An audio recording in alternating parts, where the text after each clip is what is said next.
Olá, bom dia, paz e graça, amados irmãos, como é que vocês estão? Tudo bem com vocês? Comigo tudo bem, graças a Deus. Mais um dia, né? Mais um dia a gente aqui para conversar sobre a palavra do Senhor. Espero que você possa estar cada dia melhor, cada dia mais abençoado, em nome de Jesus, não é isso? Bem, hoje nós vamos trazer um assunto que eu acredito que vai ser interessante para todos nós, né? Fala sobre violência nos lares, né? Violência nos lares evangélicos, né?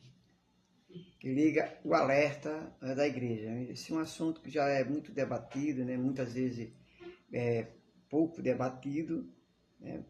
Porque às vezes traz muita responsabilidade para quem vai ministrar, né? Então, mas hoje nós vamos trazer esse assunto, violência em lares evangélicos. Eu já tive conversar com algumas pessoas sobre o assunto. Eu achei interessante trazer esse assunto, né? Então, a violência doméstica, né, a violência nos lares, não estou falando em lares mundanos, não, em lares que não tem Cristo, né? Falando no lado evangélicos, né? Os evangélicos. Então, a violência no lar evangélicos. Pessoas que professam a fé cristã, né? Então, veja bem, a gente precisa debater esse assunto que até parece que o assunto ele é meio cheio de tabus, né, em relação a isso, mas que precisa ser debatido no dia a dia das igrejas, né? Bem, mas antes de eu começar esse assunto muito sério, eu gostaria de pedir a você que viesse aqui, se inscrevesse no canal, ativasse o sininho, deixasse seu like, compartilhasse esse vídeo, o máximo que você puder compartilhar, colocar num grupo de WhatsApp, pedir às pessoas que se inscrevam no canal para nos ajudar a atingir essa meta de 1.001 inscritos, tá bom? 1.000 inscritos a gente já se dá por satisfeito, porque nós temos um objetivo que é fazer live ao vivo nos cultos das igrejas. Então eu conto com a sua ajuda, certo? Que Deus vai vir abençoar você grandemente. Mas vamos lá. Violência nos lares evangélicos. É uma das expressões mais dolorosas e desigualdade de gênero e da ruptura, né, da dignidade humana. No Brasil, uma mulher é vítima de feminicídio a cada 6 horas, de um modo geral, né? Segundo o Fórum Brasileiro, né, a Segurança Pública. Isso eu estou falando no ano de 2024, né? Nós estamos em 2025, você percebe que deve ter aumentado esse número, né? Embora o ambiente cristão defenda os valores do amor, do respeito, e da aliança familiar, a realidade mostra que nem todos os lares, tá certo? Da fé cristã estão imunes às agressões, tá certo? Por trás de orações, culto, vamos dizer assim, culto de ministérios, há muitas mulheres que sofrem em silêncio, muitas vezes mesmo protegendo seus agressores, que podem inclusive, irmãos, ocupar cargos de liderança como diácono, presbítero, cooperadores, pastores, líderes de ministério. Muitos deles têm esses cargos e a esposa, não querendo prejudicar esses homens, elas se resguardam. Mas também isso também, irmão, acontece de uma maneira que sutil, né? Então, uma pesquisa realizada, que eu até notei aqui, por Valéria Cristina Viena, durante seu mestrado da Universidade Presbiteriana, revelou que cerca de 40% das mulheres vítimas de violência doméstica no Brasil se identificam como evangélicas. Veja que dados interessantes, né? Então, o levantamento foi a partir do relato colhido na casa de Sofia, centro de acolhimento localizado na zona sul de São Paulo. Isso é em São Paulo, essa é a pesquisa a qual eu fui atrás. Segundo a pesquisadora, muitas dessas mulheres enfrentam barreiras adicionada para romper o ciclo de violência, como a culpa, o medo do julgamento da comunidade religiosa e a orientação distorcida da fé. Então, você percebe que muitas vezes a igreja, o pastor, não identifica isso do obreiro e não tem como tomar algumas diretrizes, alguma posição. Porque realmente, às vezes, até a própria mulher não traz para o pastor, ou o líder dele, esse conteúdo. Então, isso torna difícil, às vezes, de chegar a uma punição por parte do líder. Mas também tem aqueles irmãos que os pastores, que presidentes, sabem do ocorrido e não tomam decisão, porque muitas vezes aquela pessoa, aquele homem agressor, ele tem um poder econômico maior, né? E mantém, vamos dizer assim, um dízimo, uma oferta, que sustenta praticamente toda a igreja. Então o pastor tem medo de puni-lo e ele sair da igreja e com isso ele perder aquela oferta, aquele dízimo daquele irmão, né? E isso é um caso que muito sério, que precisa ser combatido também por aquele que está acima daquele líder, para que ele possa aprender que não é uma questão de dinheiro, não é uma questão de oferta, de dízimo, mas que é uma questão moral, porque aquele líder precisa estar no banco até que ele possa se resolver com a sua esposa. Então, a gente percebe que existe isso. Então, isso, irmão, é algo que a igreja cristã precisa resolver, certo? Precisa resolver de forma urgente, né? Há alguns relatos de violência doméstica que está presente, mano, em contexto em que menos se espera. Muitas mulheres sofrem violência doméstica, porém elas se escondem essa violência para proteger o pastor, o presbítero, como eu falei. Então, segundo, isso não é bom para a igreja, não é bom para o meio evangélico, não é bom. Então, precisa, irmãos, se denunciar. Entre cristãos há muito temor, né, específico, que é o medo de que denunciar um marido agressor possa ser interpretado como fraqueza espiritual ou quebra de compromisso matrimonial. E não é verdade, né? Algumas mulheres não são orientadas a suportar em oração. Eu digo sempre na minha igreja, eu já disse várias vezes na igreja, se houver um comportamento violento por parte de um obreiro, essa esposa ela tem que procurar a justiça, né? Porque Jesus Cristo não quer isso, né? E você pode procurar a justiça, mas continuar orando para que Deus venha libertar aquele homem, que ele venha sofrer menos no seu lado psicológico, mas ela precisa tomar uma atitude, precisa procurar a justiça, precisa procurar a Lei Maria da Penha. Isso não é correto, certo?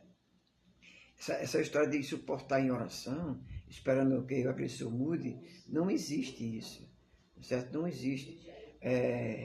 A maneira correta é que a esposa procure o pastor, para o pastor afastar, se ele for líder, se ele for membro, colocar ele no banco, tirar ele, se tiver alguma ocupação na igreja, tirar dessa ocupação, para que ele possa ser punido, tá certo? E se a agressão chegar ao finalmente, tem que procurar justiça, tem que procurar da parte, tá certo? Porque a responsabilidade pastoral não se limita somente em restauração do casamento, a qualquer custo. Não, certo? Embora a igreja sempre vá defender a ideia da restauração familiar e de aliança, é preciso salientar sempre que, em caso de abuso e violência, a vítima precisa de apoio incondicional, principalmente se houver risco de morte, certo?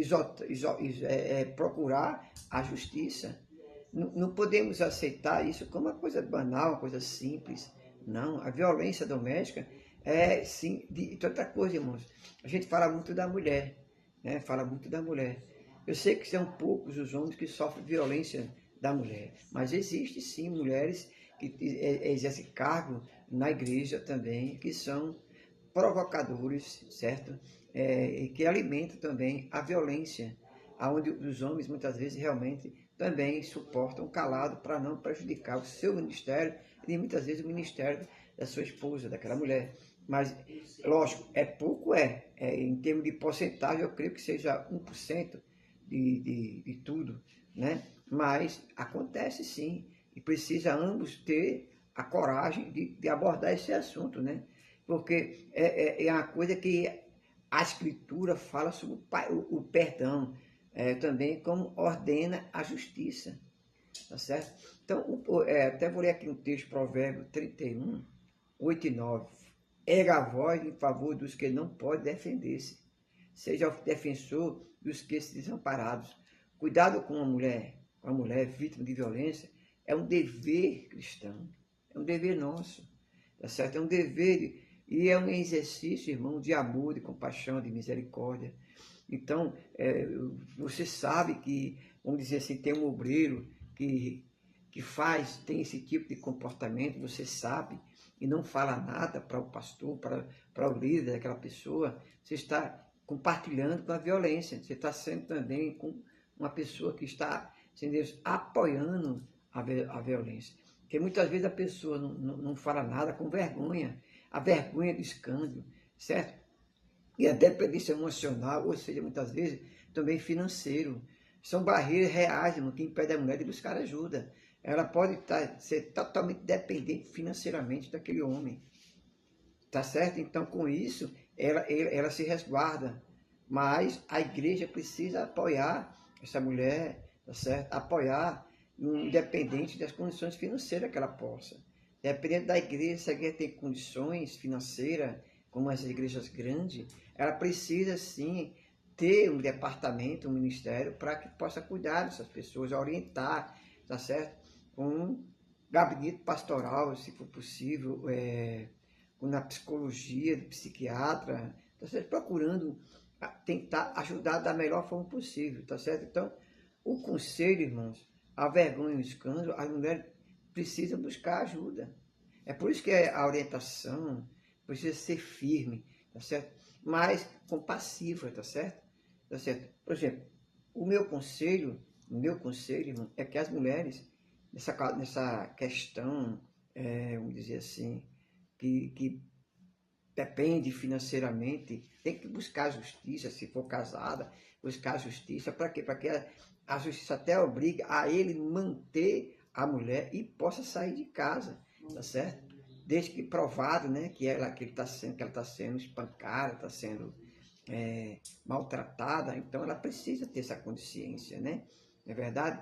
Então há uma preparação prática também, uma forma de romper com o ciclo da violência, da violência, né? Oriente, né? Também que estudem e tenham uma renda para que, havendo necessidade de sair de um relacionamento, tenha como recomeçar. A mulher precisa não ficar totalmente dependente do homem em todos os sentidos, que ela possa procurar justiça e enquanto a justiça não resolve o problema, ela poder trabalhar, voltar a trabalhar, né? A mulher precisa ter um estudo, procurar estudar, procurar ter uma profissão, para nesses momentos, irmãos, ela poder sair.